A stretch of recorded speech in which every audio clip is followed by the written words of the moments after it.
Coming to you live from my apartment, it's Rob Has a Podcast. And now, here's the guy who is never mistaken for Derek Jeter. I am Rob Cesternino. Hello, everybody, and welcome back to our live eviction show on the night before one of the first 5 house guests evicted from Big Brother comes back into the house. Brent, the eyes of the world are on us right now to talk about this exciting night. Right? Rob, I never want you to feel like what it's like not to have me on Thursday nights, or you might just get rid of me. Well, no, yeah, that's rule number 1 right? for Davon. And she told us about the rules. She wasn't really following the rule. On a night, Brent, when Julie Chen came on and told us, hey, everybody, just so you know, this is going to go down to the wire. This is it's been going back and forth all night. Stay tuned for what should be a very close decision. Could go either way before we got our unanimous 8-0 vote tonight, Brent. Well, I mean, it was always going to be a 6-2 vote. I mean, Frank and Bridget were totally in favor of keeping Tiffany, as you and Taryn talked about last night. But the problem was that if they can't get anybody else, then Frank just took Bridget aside and said, you know, it's better to for the better part of valor, and we'll just vote with the House and we'll make it 8-0. I like that even does anything, because everybody and their mother knows that Frank and Bridget wanted to keep Tiffany. Now, Brent, did they just throw that in there just to keep us standing by and not like flipping around to like the Republican convention or anything like that? Or was there actually stuff going on during the day today? There was stuff going on in the day today. I mean, there were conversations being had. I mean, Nicole and Corey were definitely more in favor of keeping Tiffany and getting rid of Day because of her anti-showmance stance more than anybody else, but they were never going to go out on a limb by themselves. I mean, I don't even think Nicole would have necessarily been comfortable with it being 5-3. I think she wanted... 5-3 in favor of keeping Tiffany. I think she wanted all of her friends to come over with her, and it'd be like an 8-0 or a 7-1 vote the other way, and then she would have felt okay keeping Tiffany. But she was never going to be, the deciding vote to keep Tiffany, because she didn't want the rest of the house, including Pauly, to be mad at her, and I have no idea why. It's not like Pauly can play for HOH next week. It's absolutely crazy to me. Okay, so we'll talk everything through here tonight. Plus, we're going to take your questions. Hashtag RHAP. Also on our YouTube channel at robisawebsite.com/YouTube. We'll get set. We got to check in with all of the battle back people and see what they are thinking as they get ready to head into the big competition coming up on Friday night. That's actually going to play out probably like in the next couple of hours tonight, where we will see somebody come back into the house and probably also maybe be in the mix for HOH, since we didn't have an HOH crown. We'll talk through all of the logistics of that and much more with you guys here tonight. All right, so Brent, we have Tiffany gone, but how likely do you think it is that Tiffany, within the next couple hours, will be back in the house? Extremely likely. I mean, she only has to win one round. Let's remember the way Battle Back works. It's like a tournament competition. The people who get evicted last only have to win one more round in order to come back. So the people that have the lowest chance are Jose and Glenn. How dare you not have Glenn top of mind? Right. He seems to be in very good spirits, so I'll give him credit for that. Listen, I'm eating breakfast. I've been working out. I've been thinking about this. I'm ready to go. We're getting out the vets. They came into the house. They thought they could run the show. We're going to get them out of the house, all the vets. Right? By the way, it took me back to how the House thought during week 1, because that's all Glenn knows. Hello, Big Brother Canada. They sequestered everybody separately. So Glenn is not aware of what happened right after him. He thinks it's still, the whole house against the 4 vets. I'm sure he thinks Frank and Day have been evicted by now. So he has no idea what's happening. He has no idea of the logistics in the house. If he actually knew what was happening right now, I think he might go insane. That all 4 vets are still in there, that the newbies are working with the vets, and I don't see any one of them going anywhere anytime soon. Maybe Day and Frank, but you're going to have to get through a few hurdles just to get that done. I'm coming back in. We're getting rid of all the vets. It's our turn now. Watch out, world. I think he would have some very good company with Paulie, because that's what Paulie acted like. He acted like Don Corleone this week up there in the HOH room. Like, if I don't say it's good, then it's not good. So, I mean, that was really, everyone was worried about Paulie, and I don't understand why. I wish someone could come on and explain to me why they were so worried about Paulie. All right. I've been working on my catchphrase for everybody over the last month. When I get into the house, I'm going to come back all the time and say my catchphrase, Glenship! Glenship! We got our hashtag. Hashtag again. Yes. Glenship.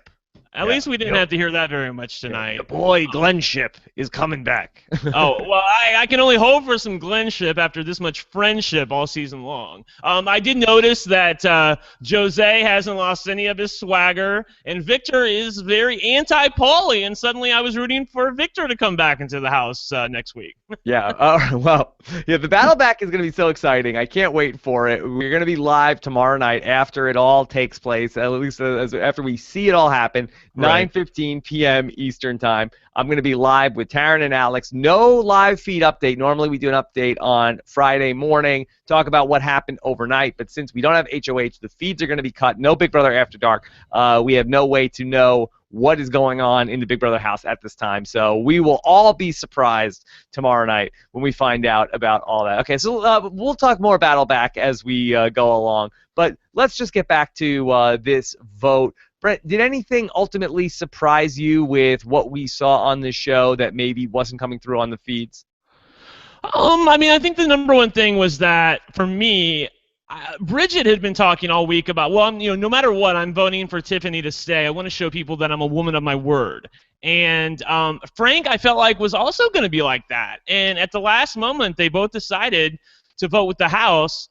I don't know. I'm kind of of two minds about it. I understand where they're coming from, wanting to vote with the house. On the other hand, it would be more interesting 6-2. I mean, they're not hiding any cards anyway. I don't think they're not pulling anything over on anybody. The one thing I did like was you could really read it on Nicole's face when she voted, how unsure she was about her vote. I mean, she seemed like, like that we were pulling hairs to try to get her to vote Tiffany out. I really don't think she wanted to do it. I think, obviously, if she had her druthers, she would have liked to get rid of Day.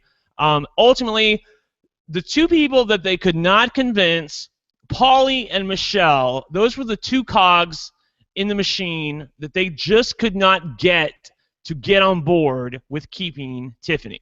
Now, I know you guys touched on this during the Happy Hour this week, but Michelle was so anti-Tiffany. She was upset about anybody talking with her. What exactly went down between Michelle and Tiffany that Michelle just doesn't even want to entertain anybody talking with her? I mean, I haven't seen it. That's the problem. I mean, up until today, there was supposed to be a conversation happening between Tiffany and Michelle. And, up until about 3 p.m., when the feeds went out for a little while, I hadn't seen that conversation happen. I think it was someone in our patron group, Justin, who said that, Nicole wants to help Tiffany, but in order for her to help Tiffany has to be willing to help herself. And I do feel like that Tiffany maybe was leaning on Frank a little bit too much during all of this.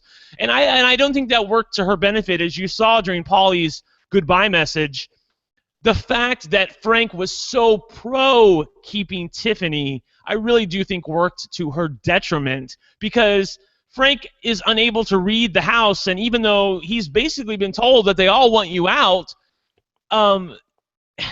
it's just he doesn't understand that by campaigning to keep Tiffany, the house is going to want to get rid of Tiffany, because that in turn helps them get rid of Frank. Yeah, because I thought that Tiffany actually was doing a good job in her campaigning. Certainly in the episode we saw on Sunday night, that was the worst of it, but it did seem like she got her feet under her in terms of campaigning. We saw that scene around the kitchen table where everybody was hanging out, and Tiffany was hanging out. She's wearing Paulie's hat, as Davon pointed out. But here's Davon, who... you and I both have been very complimentary of Davon as a character on the show. Right. She seems like a very fun personality. But, Brent, she makes it almost impossible to defend her gameplay at this point. I cannot defend her gameplay. I mean, it's terrible. It's fun to watch. It's a disaster waiting to happen, but it's terrible. I can't even believe that she had a conversation. I'm starting to rant again. She had this conversation with James about the showmances, and the best part of that conversation was James going, I'm going to showmance. Yeah, not you. Not you. You're one of the good ones. Not you. You're unimportant. I'm talking about the real showmances. No, it was terrible. It was disastrous. I don't know what she was thinking. There was that conversation where she went upstairs with Michelle and with Zakiya, and she's talking about, see what she's doing down there? And again, we've talked about how observant Devon is, and she's very good. She's like, here she is. She's like pointing it out, like, oh, there she is. She's wearing the hat. She's hanging out with everybody. That's the first rule of the Big Brother house. Don't let people feel like what it would be like if you weren't there. And she's saying everything correctly. You know, if this was a podcast, she's like, oh, those are all great points, Devon. But she seems to have no ability to act on those things, where I do think that the biggest thing in this game is just being a fun person to be around in the house. And you saw Tiffany, who we know is an emotional player. She's able to go down there and pretend to have fun and mix it up with everybody. But Devon, she's telling you exactly what she needs to be doing, but she's upstairs in the HOH sulking. Right? I have to say, I have been podcasting with you for about 2 years now, both with Big Brother US and Big Brother Canada. I have never heard someone put it in a nutshell like that, in that you never want the house to get used to what it's like not having you in the house. I've never really heard it said like that. Maybe somebody has, but I've never heard it. And I was like, wow, that's genius. I mean, like, a good act on that, but she has a total inability to execute her plans. It's not something that's necessarily indigenous to Devon. I mean, there are plenty of other people in the history of Big Brother who have an idea of what to do and somehow are unable to do it. But it was disastrous watching it happen. And again, that whole conversation with James about the showmances, the one thing that James looks like the kind of guy who can keep a secret, but he is so not. If you watched him last season, Big Brother 16, he just can't. He can't keep a secret. And he'll tell you, yeah, of course, it's just between you and us. I'm a good old boy. I won't tell anybody. Then 5 seconds later, he's in the storage room talking with Paulie about what Devon had said about the showmances and how somehow that conversation became Paulie's now the #1 target, which I never really heard Devon say that. And then the bit in the goodbye messages where, this is a returning player who has to know that there's a real possibility somebody could be coming back into the house. And that goodbye message was really terrible. There is a 50-50 shot that Tiffany is coming back in the house. And Devon is like, no matter what, it doesn't matter. I beat you. I'm better than you. I beat you. And there's such a real possibility that Tiffany is going to go further than Devon in this game. Right. I thought there was a possibility that if Tiffany comes back into the game, maybe she won't go after Devon. Maybe she'll see the bigger picture, that there are bigger fish to fry in the 2 showmances that seem to be making all the calls in the house. But that goodbye message was so terrible. And the hilarious part is that during week 1, Devon would not give us the goodbye message that we wanted for Jose because she was worried about the fact that there was going to be a pre-juror buyback. Yeah, I remember past that now. I remember lamenting it on Twitter, how it's so terrible for Big Brother players to be thinking like this. That's why you don't want to have buybacks, because it stifles people's games. I mean, you want good TV. And here she is. She's gotten comfortable. It's week 5. And she just decides to let it all out. And of the times to let it out, this was not the time. Of the one time to keep your cool, this was the one time to play it cool. It will be fun to see Devon's face if Tiffany comes back in then. I would love for Tiffany to walk back in and say, I'm coming for you, I'm coming for you. Just like Devon with that sing-song thing that she did. I mean, that would be glorious television. And then in terms of the hair whip gate from last night, yeah. I was, Team Davon on that. I was like, come on, Tiffany, let's not be a baby about this. About how, she didn't try to hit you with her hair. And then we find out, no, that's in Shade 101. That's she did try to hit Tiffany with her hair. Yeah, when I used to have longer hair, I've tried that a few times, and it didn't quite work out. The hilarious part was that I listened to your podcast before I actually watched the show. I had the show taped, and so that I went back and watched the show. And from, like what I was listening to, it was like a whoosh, like a lion whip or something. And then I saw it on the show, and her hair barely hit her. I mean, it was nothing. It was literally James, All Stars. Oh my God, there's harm. Do you see the harm here? Like what? There's nothing here. But it didn't. To hear Davon tell it, she was doing it on purpose. So that totally confused me. Yeah. So, Brent, is Davon just sort of like dead in the water here? I mean, where can she go from this point? I mean, what does she have? Oh my God, I don't know. I do have the distinct feeling that there's going to be once the battle back happens, there's going to be 12 people left in the Big Brother house. Obviously, 2 people go to the final 2. It's usually been a 9-person jury these past few seasons. So that means whoever is evicted this coming week will not make it to jury. And I am very worried that our girl Davon is not going to make it to jury because she has no allies. Mm-hmm. I mean, I don't even think that Michelle and Zakia are sturdy allies for her anymore. They've moved on.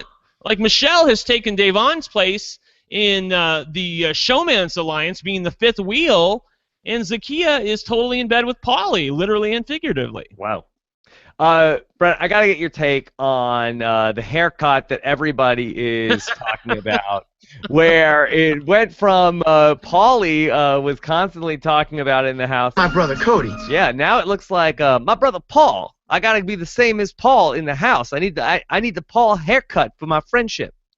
Right, and friendship came up during his haircut. He was like, well, we just look for the hairline and then friendship it up. I'm like, I don't know about friendshiping it up. That doesn't look so good. Didn't this start out that Paul was going to be sort of like the sidekick to Paulie? How did Paulie become the sidekick to Paul? I don't know. They obviously Paulie's been hearing things about Day. He's been hearing things from other people about the showmances. Paul seems to be a very amiable, cool type of guy to get along with. And I think he just found somebody that he maybe trusts in the Big Brother house. At the end of the day, it's about who do you trust, who do you like, who do you get along with in the Big Brother house.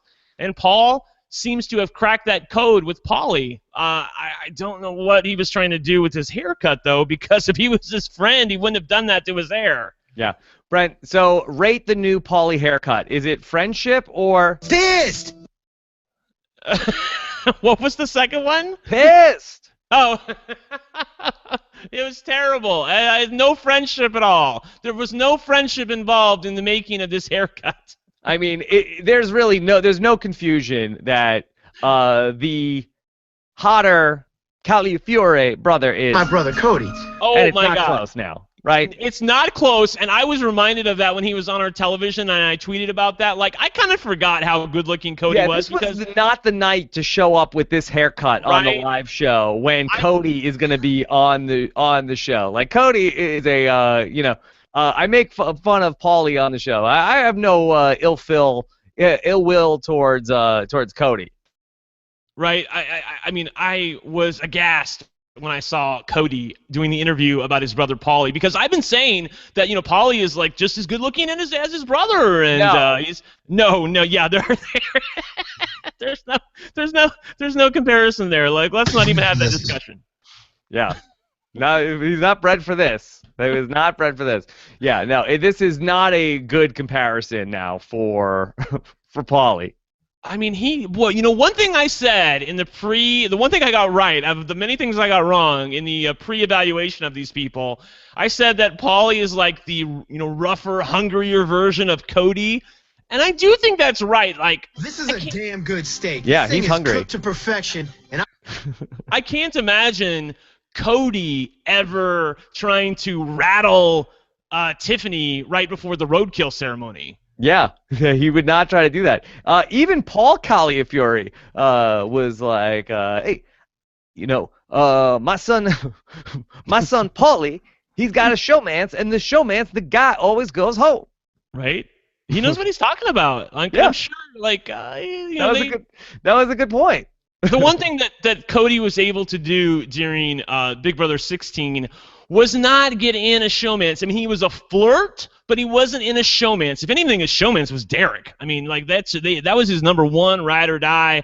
And Paulie has definitely broken that rule. He's now in bed with Zakiya, and they're seen as a pair now. There were a few weeks early on where I did not necessarily see Paulie and Zakiya as a pair. I saw Zakiya more loyal to Devon or more loyal to Devon and Nicole. But I do not see that anymore. I see Zakiya very, very loyal to Paulie, and I think that's trouble for Paulie. Yeah, it could be some trouble. Hope he doesn't get rattled. I decide to rattle her. Yeah. So he may or may not decide to rattle her at some point this season. All right. We saw also a bit with James and Natalie. Also another big push for James and Natalie. What's the status of Jadalee? I mean, it's there. They're still together. Whatever that is. I mean, are you gonna play? You look like you're ready to play something. I'm messing with okay. my. Sorry. No. I was just. I don't know what this is. I mean, they're obviously the number 3 showmance alliance in the house. No one really thinks of them. I thought it was hilarious that Devon didn't even consider them a showmance when she was talking about showmances. And they're made up now. They're working together. James even helped her write this speech that she gave. I thought it was a little too cute by half. I didn't even. She doesn't need to say stuff like that. She doesn't need to show anybody that she's thinking strategically. She just needs to say, "Hey, I love you all. You guys are great friends. Please vote to keep me. Thank you very much. Sit down." That was two people that had to collaborate on the. Yeah, I'm short, so like half of a vote for Corey. So yes, keep me around. Let's go. Right? James came up with keep half that, of Natalie. Yeah. Go for it. I love that. That's great. I'm a man. I don't need you to write my speech for me. What about James talking about when Julie says, "Oh, and there's more twists and more secrets coming," and James like gets in Corey's face and is like, "Are you Derek Jeter? Are you Derek Jeter? What?" Well, I thought it was funny. I mean, like, they're not going to Corey figure looks out. nothing like Derek Jeter. I know. They're not going to figure out the twist. He's just having a good time. I have no idea. If it's a joke that he looks nothing like him, I think that's the joke. I'm hoping. Is that what if that's the joke? I mean, it's hilarious. I mean, he might as well be saying, "Are you Cam Newton? Are you Cam Newton? Tell me the truth right now." I mean, there's I guess they both played baseball. Yeah, I agree. I would like to point out something though, really quick. When Julie told the house, the teams are over, I saw a lot of scared people. I liked it that the teams are over because I think they've gotten very, very comfortable talking about, okay, I'm going to throw this, you throw that, we'll give it to you, we'll do this. And I think, I'm glad Big Brother wised up to it because all of a sudden Michelle and a few other people were not very happy to hear that they're not protected by the unnatural alliance of their team anymore. Yeah. Now, Brent, here's the line, though, from the night that should have us all shaking in our earbuds when Julie says, "And we're going to have more secrets and twists to come. I will let you guys know," which implies more than just one person is coming back into the house. What does Big Brother have in store? Okay. What fresh hell is coming, Brent? I don't know what they have in store, but I remember an interview that Allison Grodner and Rich Meehan did at the beginning of this season where they said no battle of the block, so we're not going to have 2 head of households. And the interviewer said, "Well, what are you going to do with that room, the old Pandora box room?" And they said, "Oh, we have plans for that. We have plans." And that room has not been seen this season. So I have to think that whatever twist that they have wrought that is coming down the pike has something to do with that room. I know it's coming into play some because they were very, very proud of it. So I'm not sure what they're up to, but I know that has something to do with it. And by the way, given that there are 99 days this year, and given the fact that Glenn was effectively Jodied on the first night, and it's day 34. I would not be surprised to see another buyback during the jury. Like it's Redemption Island all over again. We were okay with it for the pre-jurors, but now the show is going to do too much, and they're going to continue it into the jury. You know, it was interesting that Julie said, tomorrow night, join us for our first Battle Back episode. She used the word first, and not but first. I missed that. She said our first Battle Back. Now, yes, that technically this is correct. This is the first Battle Back that they've ever had. But first could also imply first of two or maybe three. So that is a very good point about the Redemption Island of it all. Yeah, I missed that part about her saying the first. I want to see what's going to happen to the house guests if they even suspect that they're going to continue, because they're going to find out about this battle back. I have to think they're going to do it. They're probably going to do it in front of the house guests in the backyard. I mean, I have to think they're going to do that. So yeah. All of the people in the house are going to be rooting for, like, say, Glenn to come back in, and they're definitely going to be rooting against Tiffany, and I guess Polly wouldn't be rooting for Victor. All right, let me give the chat room an assignment. Okay, let's assume and presume one double eviction along the way. Okay, does that sound right? You think there'll be one or two double evictions along the way? I think there'll be two double evictions. Okay. The show has done two double evictions since Big Brother 14, I think, was the first time they did two double evictions in a season. All right, so presuming that the finale of Big Brother is on Wednesday the 21st, factor in two double evictions. Tell me if we're getting a buyback a second time this season. Let us know. All right, I want to start to open up the questions as well as we talk through the battle back people. Let's just set the stage. First, we got Glenn, the Glenn ship. We got a little, there's a little bit of a talk of maybe we were going to see now a totally ripped Glenn. I don't know. That might have been a bit of a fan fiction. Yeah, girl bye. That did not happen. Glenn looks exactly the same. Yeah. They've got all-you-can-eat eggs here in the Ponderosa. I miss Glenn. Sequester. They should call it Eggsquester. And by the way, he loves to point out, he's already pointed it out to Big Jeff, and he's pointing it out to us, how he didn't get voted out. He just lost the competition. And I thought it was so funny that he blamed his team, and then yet when Big Brother was showing the team competitions, they totally threw him under the bus and showed him screwing up everything. When I come back, all the freakazoids better watch out, because this time you're not getting one over on the Glenn diagram. I love that impression. Yeah. It's very good. And Jose, and he says he's coming for the vets. Now, Jose, he talks about he's coming in for Davon. Brent, talk about another delicious scenario. Here comes Jose back into the house, and Jose might be greeted with this plan of, hey, my plan is get Davon out of the house. Everybody welcomes back in. Jose, you're just the person we wanted to see. Right. Your timing is impeccable, Jose. Yeah, I don't think that even if Jose came back, he would be able to do it that smoothly. I mean, that's just not Jose.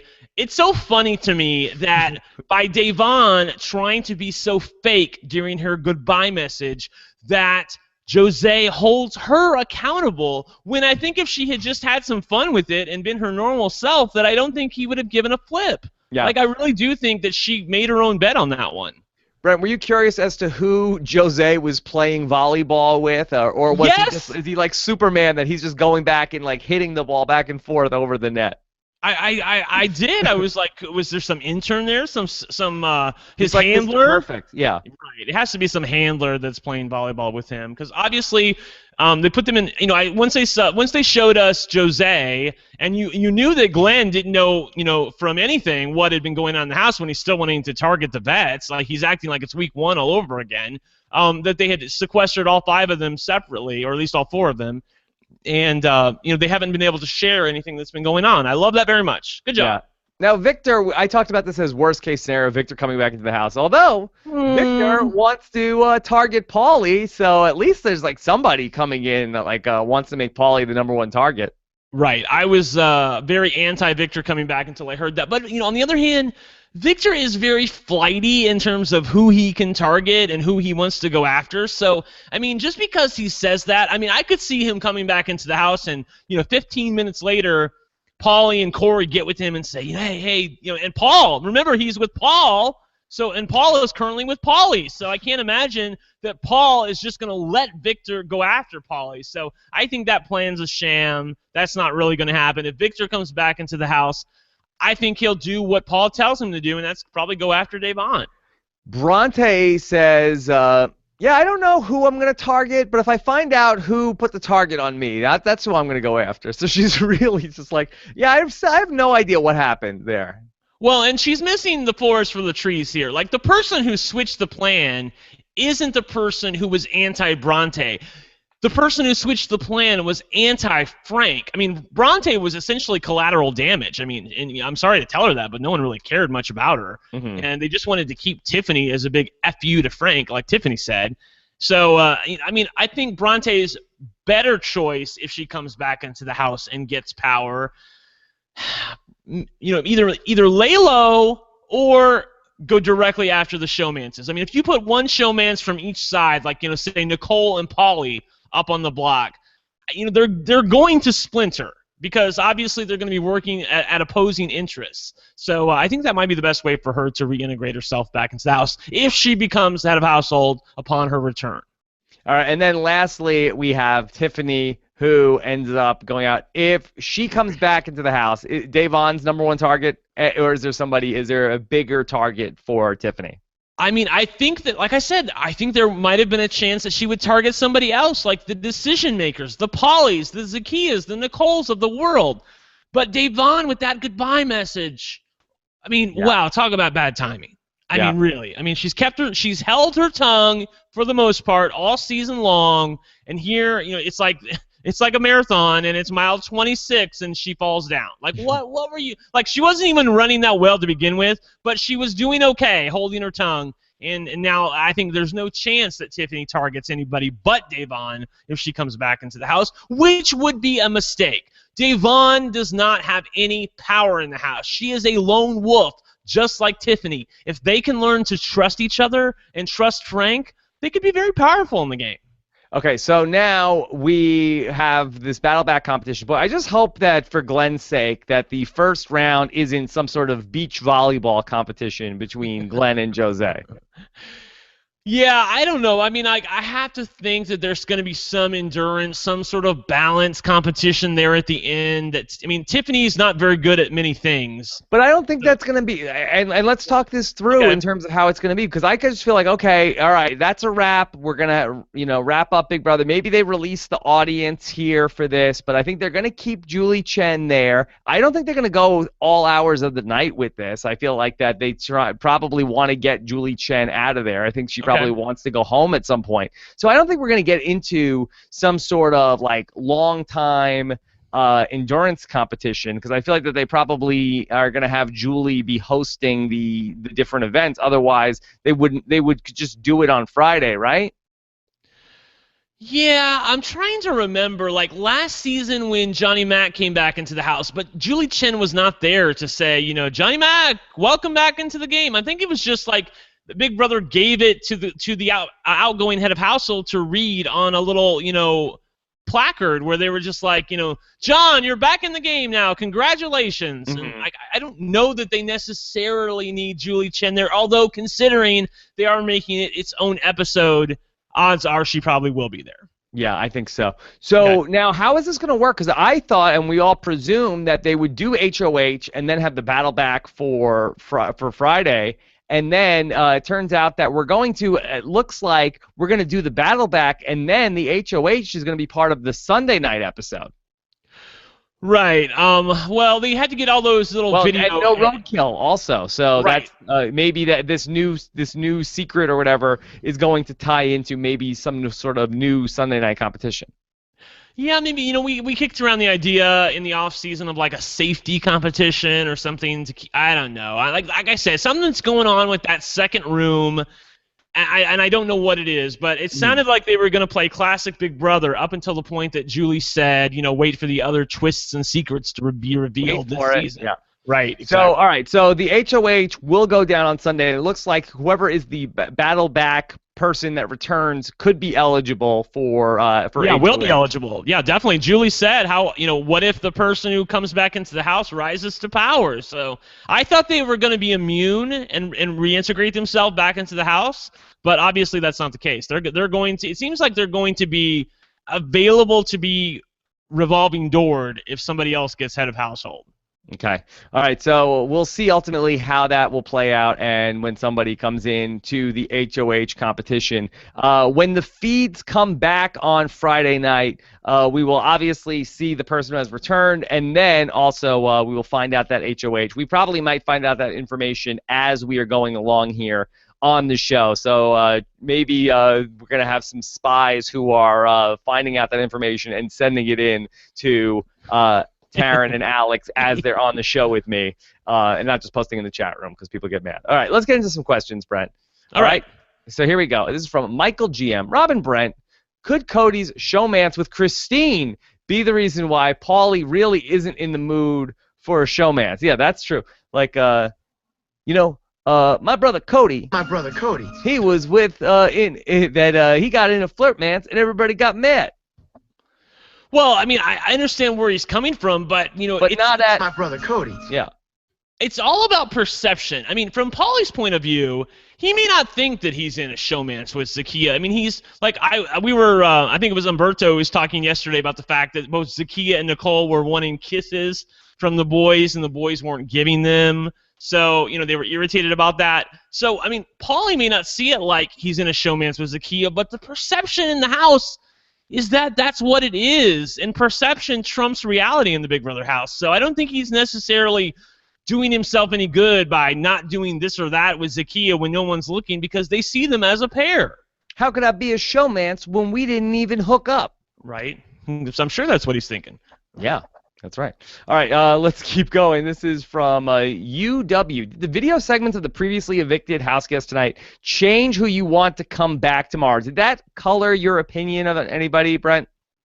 I mean, like I said, Victor, I was hopeful about what Victor said. Jose seems like he has some spark, and Glenn, I think it would be hilarious to see what Glenn comes back into the house, considering he knows nothing of what's happened the last 4 weeks in the house. I know more about this house. I've forgotten more about this game than you will ever know, Brent. Thank you, Glenn. Yes. I mean, I really think we can't go wrong. I think Victor and Bronte would probably be the two people that I would least like to hope to win the Battle Back competition and potentially come back into the house with some power. Here's the competition. You put me in a chicken coop, and then there's a wire fence, and I've got to manipulate the egg through the fence. I've been working with eggs every morning the last 32 days. He's ready. I know. I'm like your Glenn impression is so on point tonight. I love it. Like an ex-quester. Trust me. Trust me. Ex-quester. Oh God. Yeah. Good stuff from Glenn. I loved it. Maggie says, I missed something. Are we to believe the evicted BB18 house guests have been all hanging out in their own LA mansions? Yeah. Are they just like subletting a room in different mansions? I mean, I don't know where they are, but obviously they have some properties here and there where they can send them to for a week or two. I mean, you can rent a house for a week. I mean, and we don't know exactly how good the houses are. I mean, they might be like 2-3 bedrooms or, I mean, come on. This is CBS. They got a little bit of money, and I'm glad they did it the right way. They didn't put all of the house guests together and let them spill all their secrets. That definitely leaves a bad taste in my mouth when shows do that. Right. So there's like some Airbnb that they just like took out for, the last 5 weeks, and Glenn's just like staying in a room in somebody's house. Yeah, I mean, there were definitely 4 different places. I mean, if you looked, I mean, like the places that they were staying weren't even the same. So yeah, they definitely did that. You're so tickled by Glenn. I love it. I love Glenn. I can't wait to that. If Glenn does not make it back into the house, I want him on this show in the next 7 days. Okay, I'm with you. I am we with can bring you. him on. Yeah. Okay. Fat Tyson Apostle said, so Day's main motivation is beating a Rousseau. She put a target on her biggest ally, and now what does that leave her? Yeah. Is this Vanessa related? The bloodlust that Davon has for Tiffany? I don't think it's necessarily Vanessa related. I do think that's like a side bonus for Day. I mean, she seems to have an inability to trust Tiffany. And as you heard from Vanessa previously in the show tonight, Tiffany has been nothing but loyal today. And that's true for the most part. I mean, definitely when the Paulie head of household the second time happened and everybody basically ostracized Tiffany, that was a point where Tiffany may not have been the most loyal to Day. On the other hand, Day didn't give her much reason to stay loyal at that point by the way she treated her. Brent, what'd you think of, we talked to Cody a little bit, what'd you think about Vanessa on the episode tonight? Look, I love me some Vanessa.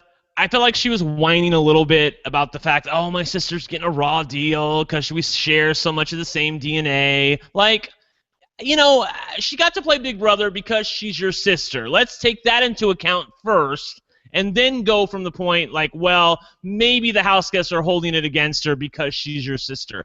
I do think there are some things that Tiffany could have done to help herself in the house. Oftentimes when I saw her when she should have been strategizing like Vanessa would have been, Tiffany was sleeping. So often I would go on the feeds and Tiffany's asleep when she should be strategizing with people or talking with people or planting seeds with people. And, you know, people will say, well, she couldn't do that. Her bed was made already. But there were definitely openings this week to get rid of Davon. Davon opened the door for her. Tiffany just couldn't walk through it. Yeah. And we'll see. We'll see. Yeah, I'm surprised that Vanessa doesn't say more like, well, it's totally understandable that they want to go and get rid of my sister after the way that I played the game. Like, I kind of feel like she should own that more. Yeah, it was, like I said, a little Maybe bit... it's an all-stars posturing.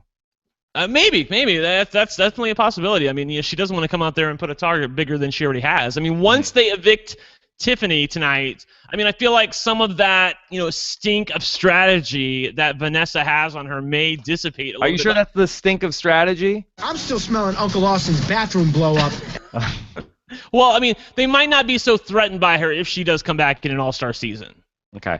All right. James Crockett says, hey, remember when Day still had strategy and wasn't kicking people on the way out in case they returned? Remember that? Yeah, good times. Yeah. I remember those days. All right.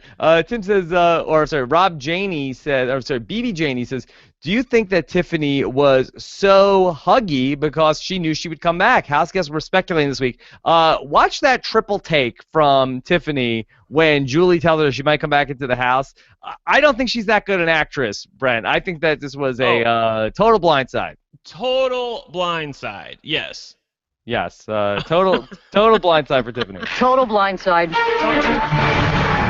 Yes, she had no idea she was going to be able to come back, and her hugging the other house guests was just part of her personality. I'm sorry, Tiffany is more empathetic and emotional than Vanessa was. I think she was able to get to know some of the house guests maybe a little bit better than Vanessa got to know her house guests at this point in the season, and I think they were genuine hugs. I really do. She's a nice lady. I like her. Okay. Kristen says, how much time do the house guests spend rehearsing those awkward hallway interactions to the DR? Oh, God. Although I feel like a lot of them were just sort of like very awkward more than rehearsed tonight. It was a lot of like high fives. The worst, I think, was your boy Paul. And I really liked Paul. I feel like I was in on Paul early, but I mean, he was insufferable coming back from the diary. I mean, that guy is so high on himself. Oh my God. Yes. Like, it's so funny. You know, remember, I was on this podcast a week ago. He's like Zach Rance on ecstasy, in love with himself. Oh my gosh, yes. I was on this podcast a week ago telling you how anti-Frank, anti-Bridget I was, how much I love the other part of the house. The other part of the house, to me, they're dead to me. They're absolutely dead to me. I like Frank. I like Bridget. I want Tiffany to come back. I like Day. I mean, Paulie, Nicole, what? Paul is such a ham. I know. That Paul is such a ham. That's what I'm trying to get at. Yeah, that Glenn is calling him over to help him with his eggs and breakfast. I'm trying to get to the point that I'm with you on this. I loved Paul. Like, he was very fun. But the last week, he hasn't been on the block, and he's gotten very cocky. Very cocky. Like, He thinks he's in with the good old boys. He's calling the shots.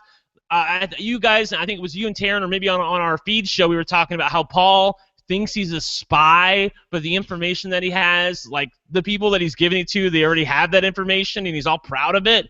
And it's not doing him any good. I mean, anytime you start doing something like that, your name starts to get to the top of other people's lists. And I remember it was Dave On who said, well, it's all great that he's doing that for us, but he could be a double agent and be doing that for the other side too. I mean, what makes us trust this guy? Yeah, it's also a good move when you're like a double agent is don't get the other people that you're double agents with you the same haircut you have. I think Rob, I think he knows one haircut and this is it.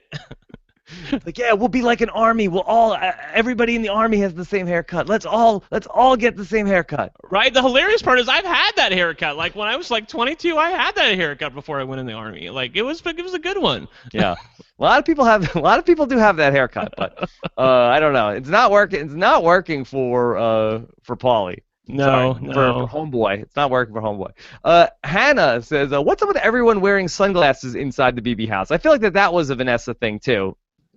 Yes, when when you saw Tiffany talking to Polly in the Nairobi room with both of their sunglasses on, I mean, I felt like I was watching Big Brother 17 all over again. I really did. She had those big, absolutely fabulous sunglasses on and trying to make her case to Polly, trying to incentivize him to keep her, and it just didn't work. Yeah. All right, Brent Showerman says, is it possible that James is playing the best game right now? He seems to be in the middle of all the right alliances. You guys touched on this during the Big Brother Happy Hour, which if you're not listening to that, then you are not doing your job as a Big Brother fan, unless you don't want to know about the live feeds. Then that's understandable. But if you're following the feeds, you got to be watching the Happy Hour on Mondays, or at least listening to the podcast version. And is James playing the best game in your mind, Brent? I mean, I think Alex summed it up. I mean, if best game is defined by playing no game at this point during the Big Brother house, I mean, then he is playing the best game. I mean, he's not really doing much. And the secrets that people are telling him, he basically can't keep. He's in a showmance with Natalie. I do think his vision of what he should be doing is being clouded by that. His relationships with Paulie and Zakiya and Nicole and Corey are not as strong as they were back when it was the 8-pack.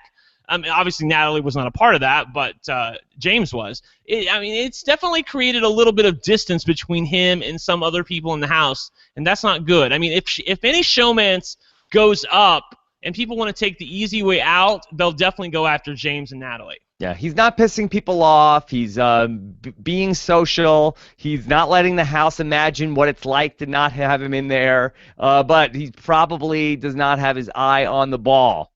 Right. I mean, he's not a mover and a shaker. I think it was Derek Levasseur said on your podcast, in order to affect change in the Big Brother house, you have to win head of household. You have to control some power. And James really hasn't had that. I mean, he's never, I remember watching him last season, and when James got power, he was not afraid to make a big move. He was not afraid to, remember, he lied to Shelly's face, telling her specifically, I will not put you on the block. Yeah, he loves his blood.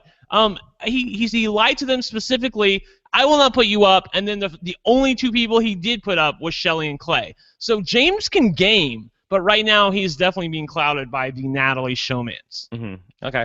Edward Morris, who benefits the most from teams ending? Who's hurt the most from teams ending? Great question by Edward.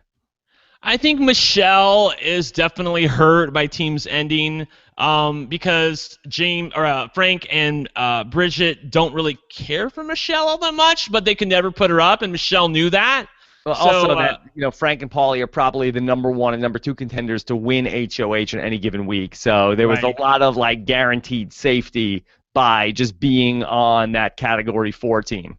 Right. I think Bridget also is in danger now that teams. Oh, she's in total Pawn City now, right? Yeah. Yeah.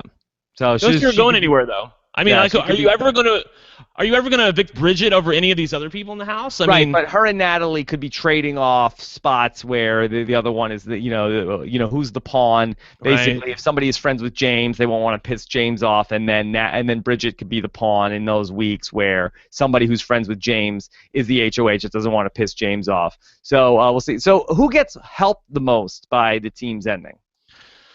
Oh wow. Let me look at the board here. Probably the people that want to take a shot at Frank, right? Yeah, but Polly couldn't play for HOH. I mean, I guess Bridget and Frank are simultaneously helped and hurt by teams ending. I don't know. Maybe Paul, because he was definitely a little bit anti-Day lately, and he can't. Right. And it put wasn't her like up. Day was ever going to win HOH. Day or Zakia were winning HOH and going to ever keep him safe. Right. So I don't know. I think Paul's probably helped the most because he wants to be a bro and nominate Day, which is a bad play for him because he's not in the Showman's Alliance. He should be trying to align himself with Day, not trying to target her. Mm-hmm. Okay. Ian, I'm not sure which Ian, but Ian asks, Roadkill ends and more Twisted Problems. Any chance we see a return of fan favorite Battle of the Block? The fan favorite Battle of the Block.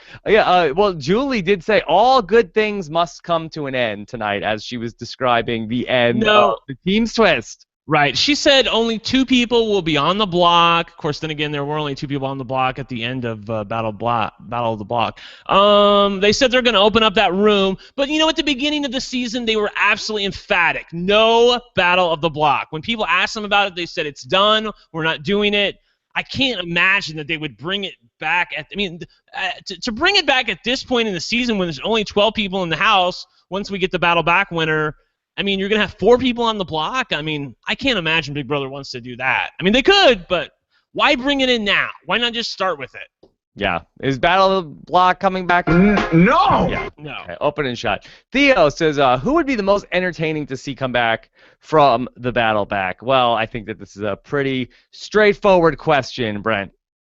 Well, obviously, Jose seems to have some pizzazz. Glenn would be hilarious coming back, and Tiffany would be fun to come back and say today, I'm still going to beat you, because she thinks she already beat her, and that may not necessarily be the case. Glenn also has the legitimate axe to grind with everybody there in the house of, I'm in this house with all these kids, and it's terrible. All these youngsters coming after the old guy. They should make a season called Big Brother Millennials versus Glenn's Eggs.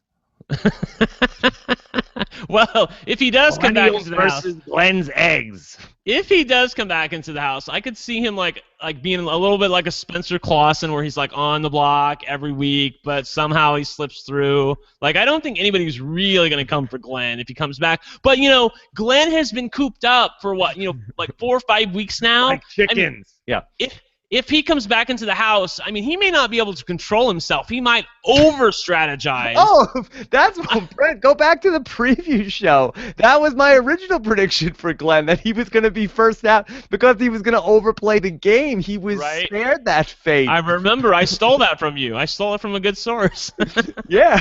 So we'll see what happens when he will play so hard. He's been just like living at somebody's spare bedroom for a month.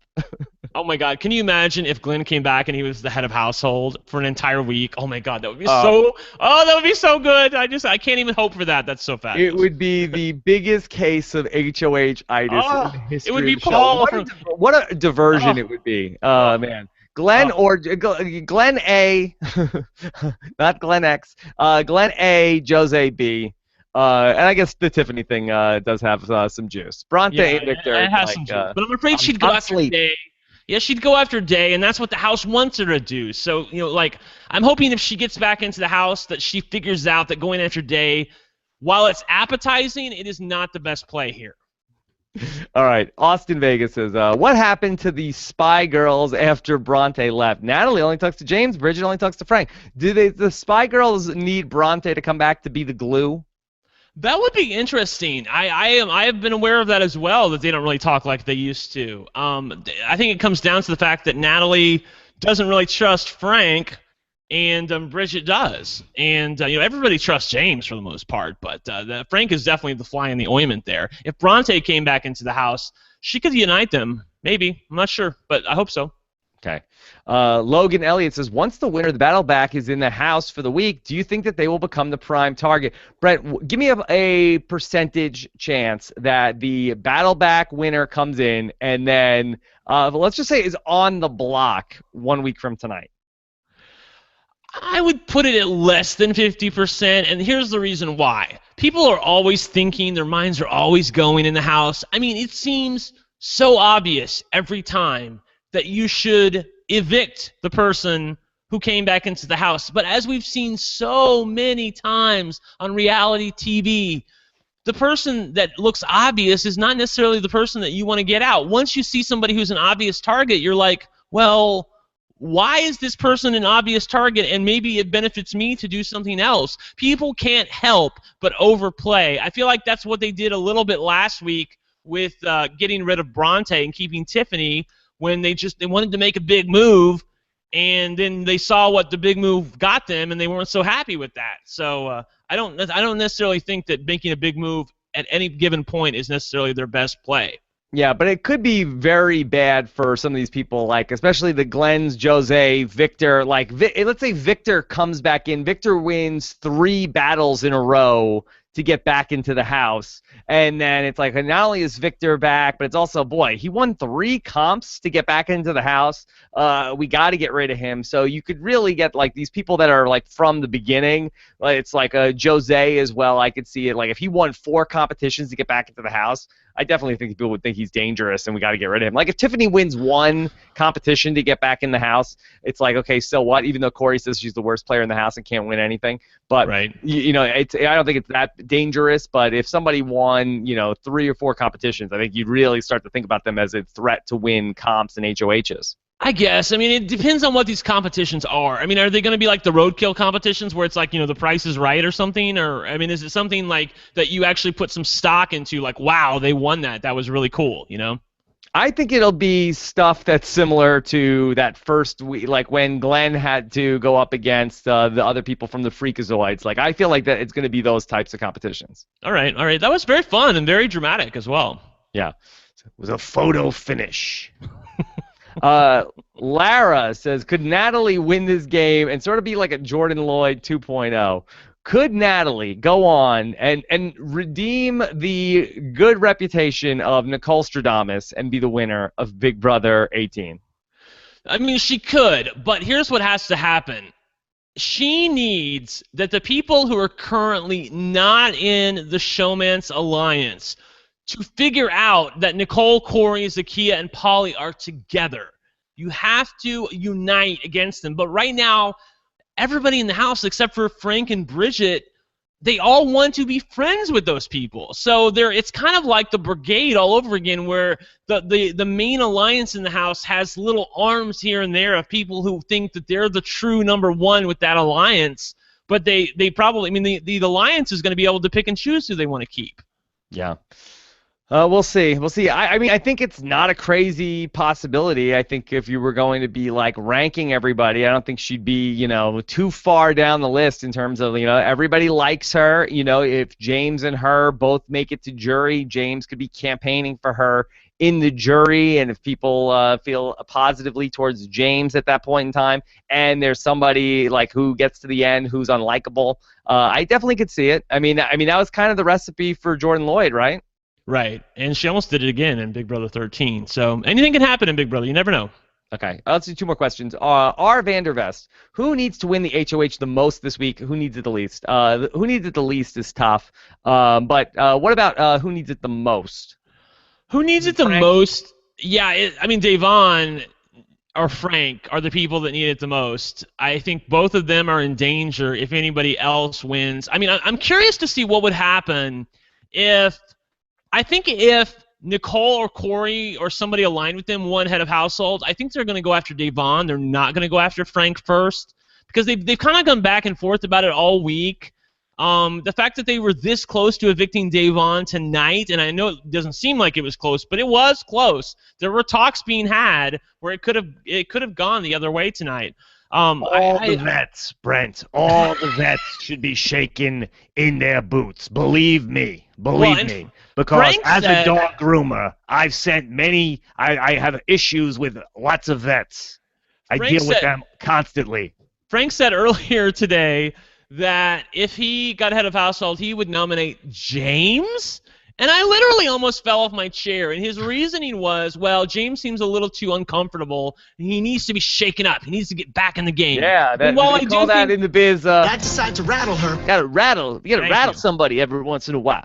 As you saw with Paulie, that never works. Like, he would be making an enemy of James, and I think he's going to need James. James needs to wake up. Rattled Tiffany, and then she went right out the door. James needs to see that he is not part of the decision-making part of the house. Once he sees that, he will have no trouble going after those 4 people. But he doesn't see that right now. Okay. And let's do one last question. This is from M. Poor. Why isn't anyone questioning Paulie because his brother came in second? That's a bigger threat than being Tiffany's sister. Yeah, why isn't anybody giving Paulie grief over My brother Cody. Well, I think it's like the rest of us. I mean, with all due respect to Cody, who I think played an admirable game, nobody really respects him. That season was ruled by Derek Levasseur. I mean, there was no hitman. Taryn says that Cody didn't even make one of the 10 worst moves of all time. I don't care what Taryn says. He's wrong. And get him on this podcast, and I'll tell him why Cody is a bad player and why he made one of the worst moves ever in the history of Big Brother. I think the fact that Cody was a little bit of a wimp at the end of Big Brother may be working to Paulie's advantage, where people are like, Cody was just a nice guy. Paulie seems like that. He's not going to be, stabbing us in the back. He's just going to go along to get along, which is how people perceive how Cody played the game, even if he didn't really. I mean, Cody definitely shivved a few people at the end of Big Brother 16 in Frankie and Caleb, but people they don't remember that very well. Yeah. All right. Well, Brent, great job tonight. And we had a lot to talk on an episode where really nothing happened. We really have a lot to get into. Right, a lot of holding patterns right now. Until we get the battle back winner and until we get a new head of household, we really don't know what's going to happen. My prediction is that Davon will be evicted next Thursday. I really, really, really hope it doesn't happen because I want her in that jury. If nothing else, I really want her in the final 2 because I think she's hilarious.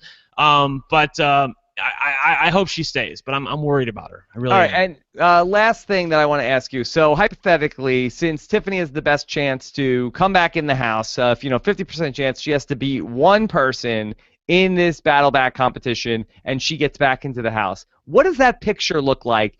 Tiffany comes back. There were a lot of people that were talking about potentially trying to save her. Do you think she comes back and is automatically the target again, and we sort of this is like hitting the reset button this week, and everybody is gunning after Tiffany again? Or do you think that she's sort of maybe we shouldn't have gotten her out, and then we end up because if it's for the 3rd week in a row, the whole house is about voting Tiffany out, that could get a little boring. I don't think that will necessarily be the case because the driving force for getting Tiffany out was Paulie for the most part, and that was because he was head of household. In any scenario where they had 4 votes, they needed to get Paulie's tiebreaker vote, and he just wouldn't go along with it. So if she comes back into the house, there was so much dissension this week in terms of wanting to keep her. I think there might be some people who are glad, of all the people to come back, I'm glad we got her. I think Nicole would be happy. I think Corey would be happy. You saw the goodbye message that Nicole left for Tiffany. Tiffany seemed very taken by it in terms of she appreciated it, and she knew that Frank and Nicole were working in her best interest this week. So I don't necessarily think that she would be evicted right away. Okay. Brent, what's the hashtag tonight? Stink of strategy. I wrote that down. I'll give you nominees. Okay. Okay. Well, what was the one that we had at the beginning? All right, we have Glenship. Glenship. That was it. Yeah. No Eggs Quester. No. No Millennials versus Glenn's Eggs. Too long. Workshop that. How dare you? All right. So what is it? The Glenship. The Glenn ship, yes. Glenship. Glenn ship. Yeah, so that's good. All right, Brent, great job. Follow Brent on Twitter. He's at OneLuckyGay on Twitter. You'll see him again this Monday night on the reality TV Happy Hour with Jordan Parhar and the rest of the Live Feed gang. Brent, I really enjoy those shows. Best thing we've ever done in a long time was do those live feed shows on Monday night. We have a lot of information by then. We can talk total spoilers. We really get down into the strategy about, who's positioned well in the house, who's playing well in the house, and why. And, I'm a little bit more of a passionate TV guy, and Taryn and Alex are they're probably better strategists than I am, so I think it's fun debate. It's a good and mix. You guys should definitely It's a good mix. be a part of it. Yeah. Jordan does a good job moderating it all, so definitely check that out. All right, so that's going to do it for us here tonight. Again, no live show in the morning, but we'll be live after the Battle Back competition to see how it all plays out this Friday night live at 9:15 p.m. Eastern Time, 6:15 Pacific. Although I might be the only person, maybe I don't know how many people will actually watch the show on Pacific time. I bet a lot of people tomorrow night because they're going to want to see how the Battle Back plays out. So a lot of West Coast people are going to be watching East Coast feeds some way or another. So looking forward to all of that, and of course your comments. Can't wait to hear what you guys have to say at robhasawebsite.com. Have a good one. Take care, everybody.